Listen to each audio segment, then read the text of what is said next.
Recent and possible upcoming Supreme Court rulings, battles in conservative states over books and transgender human rights.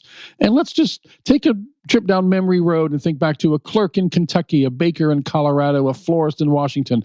All of these, in one way or another, sometimes direct, sometimes indirect, are all discriminating against LGBTQ plus people, women, children, people of color, and many others, all in this name of, quote, religious liberty. It is indefensible to just add God to it and expect to get away with all this hate and harm. Well, we're doing this episode because we want to join the growing voices who will not remain silent, who are not going to let them get away with it anymore. Would it be okay if I were to tell you that I am afraid someday? So I call you up and you call me down. Would it be okay? Well, hello and welcome to the FreedHearts podcast. We are so excited you're here. My name is Robert Cottrell, and I'm here as always with Susan Cottrell. Hi. Hi. How are you doing today? Good. How are you? You seem very happy. I'm very happy. Good. I know. I like that. Again, welcome. As always, please share this with your friends and anyone you think could use listening to this, and also subscribe, follow if you aren't already. Please do also rate us, especially if you're listening on Apple Podcasts, but on any of the platforms. If you have a chance to just click that 5 stars, please go ahead and do that. It means more than you know. And please do connect with us at FreedHearts.org. That is the center of our universe for all resources and community and everything we have to offer, our beloved adventure courses. You can find out all of that there at FreedHearts.org. We are here sitting in the middle of the deconstruction zone. And I need sound effects of construction stuff. Oh, it's okay. Beep, beep. Cat calls. They've told me I could do more jokes.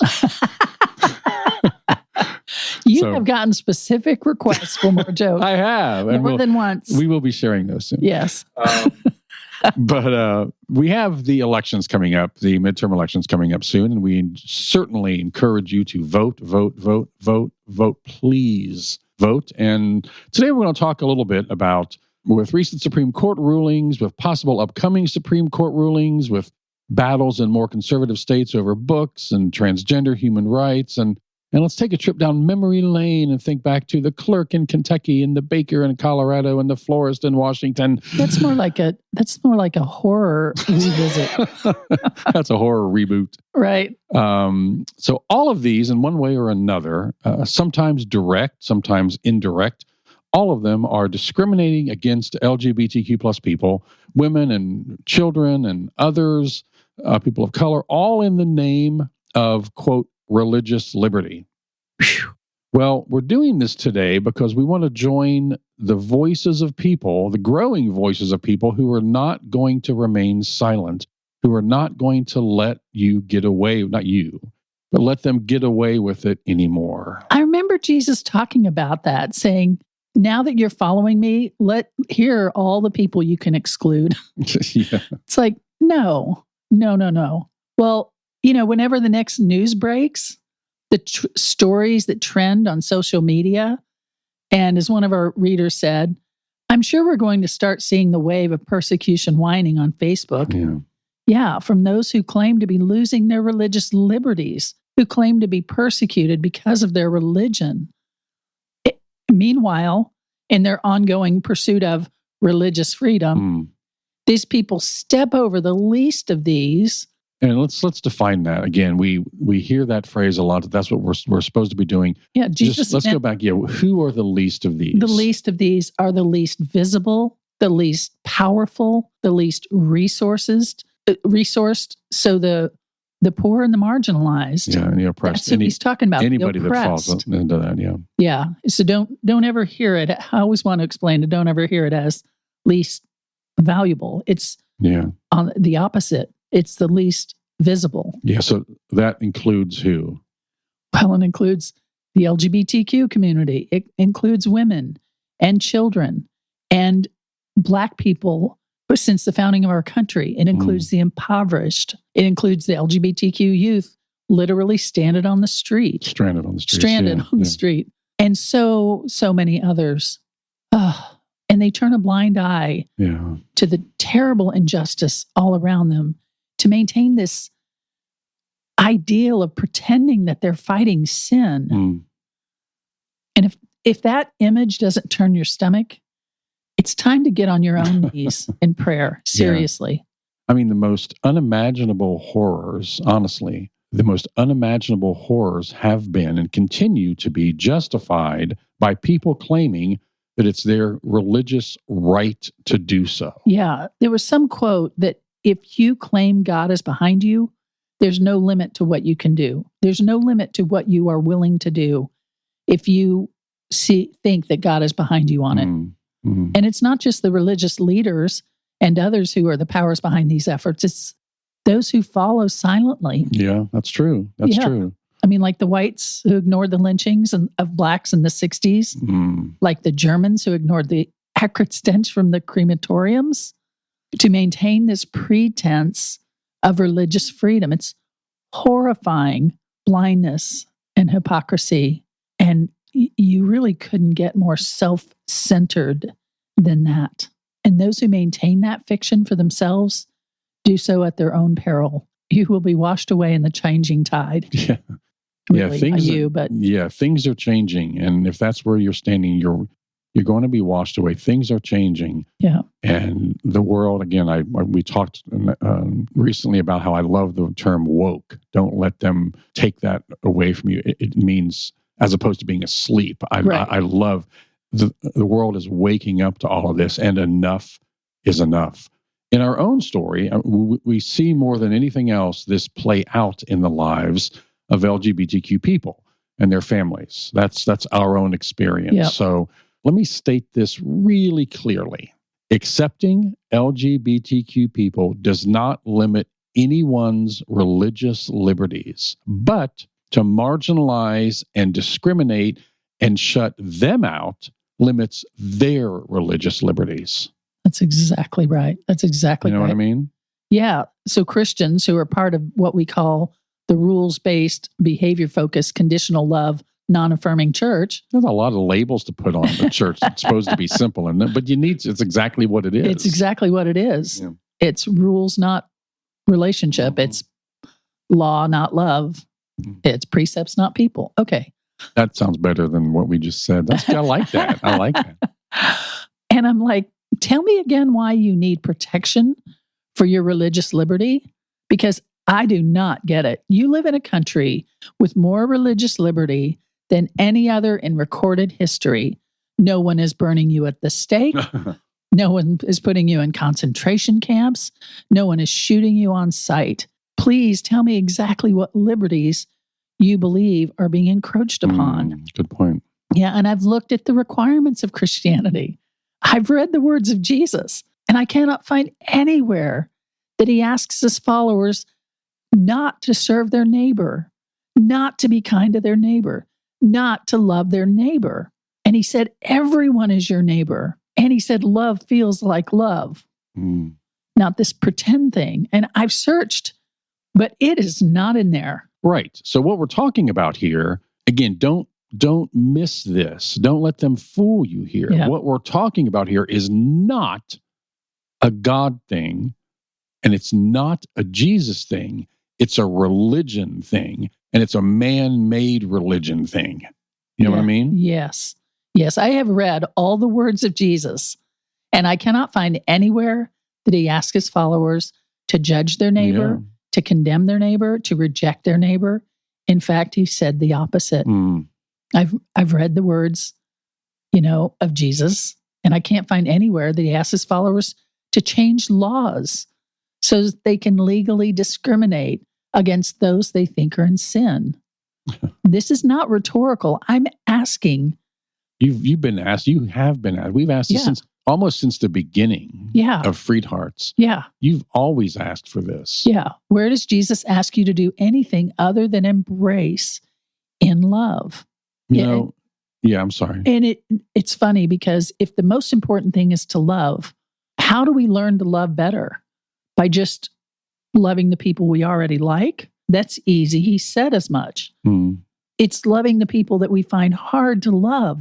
That's where you grow in your love instead of just stopping them and resisting them. Yeah. I must tell you, of those of you out there who are who are fighting for your religious liberties, that you're breaking a lot of direct commands by driving people over the edge and laying on them heavy burdens that you don't even lift a finger to help. Which Jesus names specifically, that right. thing. And you make them follow traditions of men, not the love of God. To get someone to follow you in this fight for religious liberties, what you're saying is, honestly, set aside what God and Jesus has told us and follow the traditions and teachings of men. Right. That's what you're doing. Right. So help us out here. If you're out there, and we're speaking not to you, podcast listener, so much, but we're speaking to those who are that you fighting, deal with that you deal with. So help us out. Don't collapse paradigms. Don't throw random stuff in here. Yeah. We're asking where Jesus, the one that these people claim as their Savior, the Christ whose name they claim, where does he tell them to pass laws to protect their ability to exclude those they consider sinners? And note, especially those who want laws to protect their religious liberties, i.e. to exclude sinners, remember this. Yeah. Remember this. Yeah, there's some examples of this. Yeah. That Simon the Pharisee was highly offended at the sinful woman. The quote, sinful woman. Yeah. Who washed Jesus' feet. He and his men there called her sinful. Jesus never called her sinful, FYI. And he never called you sinful either. But he was so offended at this woman who washed Jesus' feet. Simon was this Pharisee, this religious leader, that he wanted Jesus to throw her out. And instead, and by the way, he didn't even say this, he just thought it. And Jesus received his thought, which I love. Mm-hmm. And Jesus corrected Simon. Wait. Jesus didn't correct the woman? No. The quote, sinner? No. No, Jesus corrected the Simon, religious leader who wanted to exclude her and rebuke her. So religious leaders, we're talking to you here. Yes. Simon was just like you. Yes. A religious man who believed he was fully justified to exclude this, quote, sinner. And Jesus corrected him instead. So help me get this straight. Because honestly, I know Jesus never said anything like this. God does not justify religious laws in any way. Say that again. So just say that again. God does not justify or defend religious laws meant to protect your, quote, religious liberties. And in fact, he would correct you instead. He by Jesus. I don't call God he. Would correct you instead.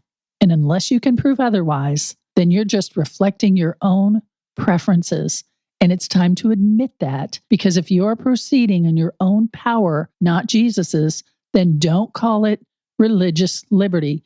You're just fighting for your right to discriminate. Yeah, own up, honestly. Yeah. Own up. If you don't have to like LGBTQ people. You don't have to like people of color or women or other races or children. You're missing out, but you're missing a whole lot of life there. Or anyone you don't want to like. Right. Usually when people dislike, let's just be real here. Usually when people dislike entire groups of people, it's because of fear or self-centeredness or all kinds of reasons. But right. Conditioning, their deep conditioning. Yeah. But they like to pull God into it because that sounds so much more noble than, this is just my personal preference. Right. Right. But they don't get to do that. You don't get to do that anymore. We're calling BS. That's right. You don't get to do that. You don't get to marginalize and oppress and discriminate someone you just don't like or agree with. It's not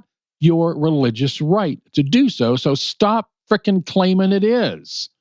If you believe in what you stand for enough, own it as your own personal preference, but don't falsely add God's name to it in some sort of weak attempt to justify the hate and harm that comes from this. Like you said, we're calling BS about this being about religious liberty at all, anyway, whatsoever. It's just personal preference. And we join a growing number of people here A growing number of voices who are speaking up and speaking out and who are just not going to let you get away with it anymore. Amen. Preach it, brother. Preach it. Oh, my goodness. Got a little worked up there. And you deserve to. You could flip over a table. It would be the same motivation. So when you hear this, when you hear those phrases out there, and as we head to the voting booth soon, but it's like they're always voting things to go on, from school boards to city councils to all kinds of local things, especially things happening in states, and how we respond in the public, the things we talked about at the beginning, Supreme Court rulings and things like that. Let this be a red flag for you as you hear someone tout this. Well, it's my religious right to. This goes against my religious liberties. BS. No. Own it. It's their personal preference. And it is time, fellow lovers out there, it is time to stand up and to speak out and say enough is enough. That's right. Yeah. All right. Well, beloved, I think I need to go calm down. You're good. That was well placed. I'm like the guy in the movie Network here and saying, I'm mad as hell and I'm not going to take it anymore. For me to say, I can't eat meat on Friday, that was the old Catholic thing, because my religion forbids it, is one thing. But to say you can't eat meat on Friday because my religion forbids it is quite another. Well, and that's where that's right. Yeah. And I'm sorry. No, go ahead. Well, and there's also the thing where, because my religion forbids it, let's not even, that's another whole thing. That's a whole nother thing, because a lot of what they're trying to come against, when you look at, as you know, beloved, you know this, when you look at context, original language, edits and translations, what they say is wrong is not. It's not wrong. Right. So that's why it doesn't even come down to a personal religious stance on these issues, especially about discrimination against LGBTQ people and racism and things like that. That really is personal preference. Right. It's not biblical in any way pulled God in to justify it. That's like you said, when you do that, you can justify anything. That's right.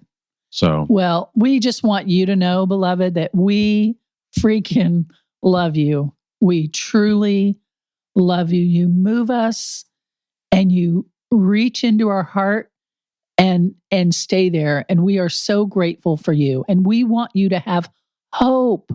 We want you to be free. And we want to help you deconstruct the false beliefs that have been ingrained in you, in so many of us. It's what you deserve. It's what serves you well. And we speak about all this to help shed light on the lies, to respond to fear with hope and freedom. And we are so, so grateful for you. Thank you so much for being with us today. We love you dearly. I'll talk to you next time.